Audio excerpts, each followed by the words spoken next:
স্বাধীন বাংলাদেশের ইতিহাসে সবচেয়ে সহিংস ও রক্তক্ষয়ী এক গণ অভ্যুত্থানে পতন হয় স্বৈরাচার শেখ হাসিনার। দীর্ঘ 15 বছর আওয়ামী লীগ নেতৃত্বাধীন সরকারের স্বৈরতান্ত্রিক কর্তৃত্ববাদী আচরণ, দুর্নীতি আর অবর্ণনীয় দমন পীড়নে অতিষ্ঠ হয়ে উঠে দেশের মানুষ, যার চূড়ান্ত বিস্ফোরণ ঘটে 5 আগস্ট। পতন ঘটে 1.5 দশকের দুঃশাসনের। ওই দুপুরেই জনরোষ থেকে বাঁচতে শেখ হাসিনা পালিয়ে যান প্রতিবেশী দেশ ভারতে। একই সঙ্গে পালিয়ে যান আওয়ামী লীগের অসংখ্য নেতাকর্মী, সাবেক মন্ত্রী ও সংসদ সদস্যরা। তবে এর মধ্যে পালাতে গিয়ে সীমান্তে ধরাও পড়েছেন কেউ কেউ। সীমান্ত পার হতে গিয়ে মৃত্যুর ঘটনাও ঘটেছে। তবে যারা পালাতে পারেননি তারা পড়েছেন তীব্র জনরোষে, যার ফলশ্রুতিতে অনেকেই গণপিটুনির শিকার হচ্ছেন। এই সমস্ত ঘটনাগুলোকে সামাজিক মাধ্যম কিংবা গণমাধ্যমগুলোতে বলা হচ্ছে মব জাস্টিস। অনেকেই চ্যানেলটিকে এখন সাবস্ক্রাইব করেননি, আপনারা এখনই চ্যানেলটি সাবস্ক্রাইব করে ফেলুন। মূলত 5 আগস্ট সরকার পতনের পর দেশ জুড়ে বড় আকারে মব জাস্টিস শুরু হয়। তবে বাংলাদেশে এই আইন নিজের হাতে তুলে নেওয়ার প্রবণতা আগেও দেখা গিয়েছে। তবে সেটা ছিল কথিত চোর ডাকাতকে গণপিটুনি দেওয়ার ঘটনা। কিন্তু এবার শিক্ষা প্রতিষ্ঠানের শিক্ষক, বিশ্ববিদ্যালয়ের উপাচার্য সহ বিভিন্ন প্রতিষ্ঠানের প্রধান, এমনকি কর্মকর্তাদের জোর করে পদত্যাগে বাধ্য করা, মারপিট করে তাড়িয়ে দেওয়া, আদালত এলাকায় আসামিদের উপরে হামলা, কোথাও পিটিয়ে কুপিয়ে হত্যার মতো ঘটনাও ঘটেছে। এইসব ঘটনা সামনে যত আসছে ততই জোরালোভাবে উঠে আসছে মব জাস্টিস নামে একটি শব্দ যুগল। তবে অনেক মানুষই আছেন যারা হয়তো এই শব্দটির সঙ্গে পরিচিত না। চলুন জেনে নিই মব জাস্টিস কি, কেনই বা হয়। মব অর্থ উত্তাল জনতা বা উচ্ছৃঙ্খল জনতা, জাস্টিস অর্থ বিচার। মব জাস্টিস অর্থ উত্তাল জনতা বা উচ্ছৃঙ্খল জনতার বিচার। মব জাস্টিসকে অনুৎসাহিত করতে প্রায় বলা হয়ে থাকে আইন নিজের হাতে তুলে নেবেন না। মব জাস্টিস বলতে সাধারণভাবে বোঝায় জনতা আইন বা আইনি প্রক্রিয়ার বাইরে গিয়ে কোনো বিচার নিজ হাতে যখন তুলে নেয়। এই ধরনের ঘটনায় যদি কেউ মারা গেলে তা অবশ্যই বিচার বহির্ভূত হত্যাকাণ্ড হিসেবেই গণ্য হবে।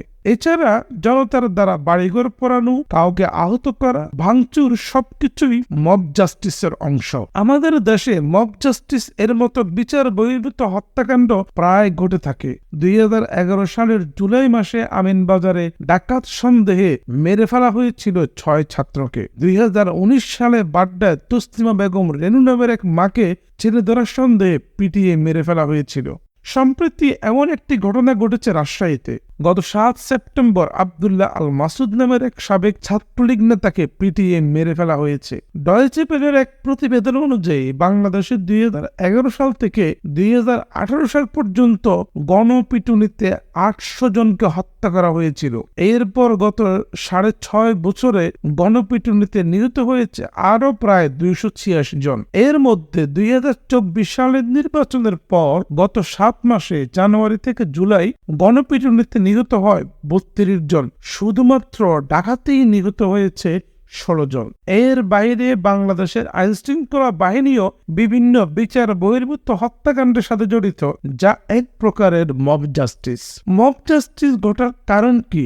একটি দেশ বা সমাজে মব জাস্টিস তথা বিচার বহির্ভূত হত্যাকাণ্ড বিভিন্ন কারণে দেখা দেয়। তবে আইনের শাসন না থাকা, দুর্বল আইন প্রয়োগকারী সংস্থাগুলোর দুর্বলতা, বিচার বিভাগের দুর্বলতা, সামাজিক বৈষম্য বৃদ্ধি পাওয়া এবং বিচারের প্রতি জনতার অনাস্থা সৃষ্টি হলে মব জাস্টিস বেশি দেখা যায়। এছাড়া মানুষ যখন ক্রমাগত অন্যায় আর বিচারহীনতা অতিষ্ঠ হয়ে উঠে তখনই মব জাস্টিসের প্রেক্ষাপট তৈরি হয়। এই ধরনের বিচারে অনেক সময় সাধারণ মানুষও ব্যাপকভাবে ক্ষতিগ্রস্ত হয়। মব জাস্টিস বন্ধ করতে হলে আমাদের কি করতে হবে? মব জাস্টিস প্রতিরোধ করার জন্য আমাদেরকে একটি শক্তিশালী ও স্বাধীন বিচার ব্যবস্থা গড়ে তুলতে হবে। সরকারকে আইন প্রয়োগকারী সংস্থাগুলোকে শক্তিশালী করতে হবে। দুর্নীতি দমনে কঠোর ব্যবস্থা নিতে হবে। সবচেয়ে গুরুত্বপূর্ণ হলো জনগণকে সচেতন হতে হবে তাদের অধিকার সম্পর্কে। পাশাপাশি রাষ্ট্রকে শাসন ব্যবস্থায় স্বচ্ছতা